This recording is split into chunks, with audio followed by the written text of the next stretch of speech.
Welcome to Kenton's videos. Enjoy the video. You start by confirming the Apple ID email or phone tied to iCloud so recovery targets the right account. Next, make sure a trusted device or the trusted phone number is nearby because Apple sends codes there.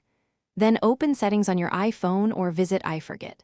Apple.com, this initiates the flow. Once done, choose Reset Password if you have access to a trusted device, or tap Can't access your device to request account recovery when two-factor isn't available. Now verify your identity.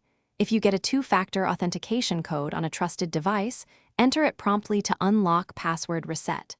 If you created a recovery key earlier, use it when prompted because it provides immediate access. If neither codes nor recovery key exist, choose Account Recovery and provide a reachable phone number.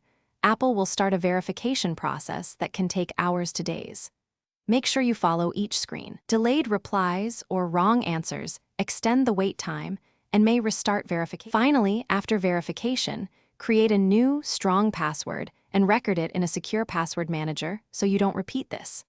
Once you set the password, update it on all devices and the iCloud keychain to prevent repeated sign-in prompts. If account recovery was used, monitor the status and use the recovery ID Apple provides when contacting support. If something goes wrong, contact Apple support with your recovery ID and details. That single troubleshooting step often resolves.